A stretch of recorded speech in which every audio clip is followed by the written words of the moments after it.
بسم اللہ الرحمن الرحیم۔ آج ہمارا موضوع ہے خاص سیدنا حضرت آدم علیہ السلام سے متعلق امور، تخلیق و تکریم۔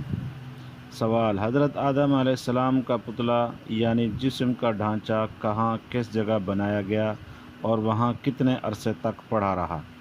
جواب: جب اللہ نے حضرت عزرائیل علیہ السلام ملک الموت کو حکم دیا کہ زمین کے مختلف حصوں سے مٹی لا کر اس کا خمیر بنائے، پھر تین لازب یعنی چکنی مٹی اور ہما مسنون بنا کر اس کو سکھا کر سلسال یعنی اتنا سکھا دیا جائے کہ ہاتھ مارنے سے بجنے لگے، گونجدار آواز پیدا ہونے لگے، تب صورت بنا کر مکہ کے راستے میں رکھ دیں، ان ملائکہ کو دکھلانے کے لیے جو زمین سے آسمان پر جاتے ہیں۔ چنانچہ اس جگہ 40 سال رکھ دیا۔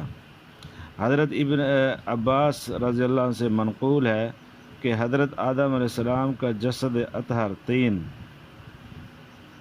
لازب کی شکل میں 40 سال پڑا رہا، پھر ہما مسنون یعنی سڑے ہوئے گارے و کیچڑ کی شکل میں 40 سال رہا، پھر جب 120 سال گزر گئے تو روح پھونک دی گئی۔ دوسرا قول اس طرح ہے کہ جب اللہ نے حضرت آدم علیہ السلام کا جسم کا ڈھانچہ تیار کر دیا تو یہ پتلا خاکی 40 سال تک مکہ اور طائف کے درمیان بطن نعمان وادی نعمان میں پڑا رہا تاکہ اس میں انسانی صورت کی استعداد پیدا ہو جائے۔ پھر اللہ نے جنت میں منتقل کر دیا، وہاں صورت بنائی۔ اچھا، دوسرا سوال ہے جی، حضرت آدم علیہ السلام کا نام قرآن میں کتنی جگہ کن کن آیات میں ذکر کر کے ان کی تکریم فرمائی؟ اس کا جواب ہے جی، قرآن کریم میں حضرت آدم علیہ السلام کا نام 25 آیات میں آیا ہے۔ سورہ آل عمران میں آیات نمبر 33 میں ایک ہی جگہ آیا ہے۔ سورہ اعراف میں آیات نمبر 19، 11 اور 26، 27، 31، 35 اور 172 میں آیا ہے، اور سورہ اسراء میں آیات نمبر 21، 61، 70 میں آیا ہے، دو جگہ آیا ہے۔ سورہ کہف میں آیات نمبر 50 میں ایک جگہ آیا ہے، سورہ مریم میں آیات 58 میں ایک جگہ، سورہ طٰہٰ میں آیات نمبر 155، 112، 117 اور 116 اور 117، 120 اور 121 میں آیا ہے۔ سورہ یاسین میں آیات نمبر 20 میں ایک ہی جگہ آیا ہے۔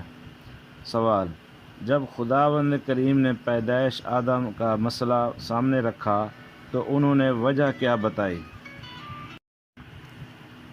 تو جی سوال ہم نے کیا تھا جی، جب خداوند کریم نے پیدائش آدم کا مسئلہ سامنے رکھا تو انہوں نے وجہ کیوں معلوم کی تھی؟ جواب اس کا جی، ملائکہ اعظام نے سوال اعتراضاً نہیں کیا جیسا کہ بعض جاہلوں نے گمان کر لیا ہے، بلکہ وجہ یہ تھی کہ خداوند عالم ملائکہ کو بڑے بڑے معاملوں کی خبر دیتے تھے۔ فرشتوں نے مقصد خداوندی پر مطلع ہونے کے ساتھ ساتھ حکمت معلوم کرنے کے لیے سوال کیا۔ مقصود ملائکہ تعریض و تنقیص حضرت آدم علیہ السلام نہ تھا، البدایہ والنہایہ۔ سوال: خداوند کریم نے حضرت آدم علیہ السلام کو جن 4 چیزوں کا شرف بخشا وہ کون سی ہیں؟ جواب ہے جی، وہ 4 چیزیں یہ ہیں: 1، خداوند تعالی نے حضرت آدم علیہ السلام کو اپنے ہاتھ سے پیدا فرمایا۔ نمبر 2، حضرت آدم علیہ السلام میں اپنی روح پھونکی۔ نمبر 3، ملائکہ کو حکم فرمایا کہ آدم علیہ السلام کو سجدہ کرو۔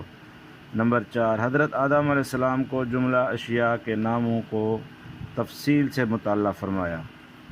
تو جی آج ہم نے کچھ چیزیں حضرت آدم علیہ السلام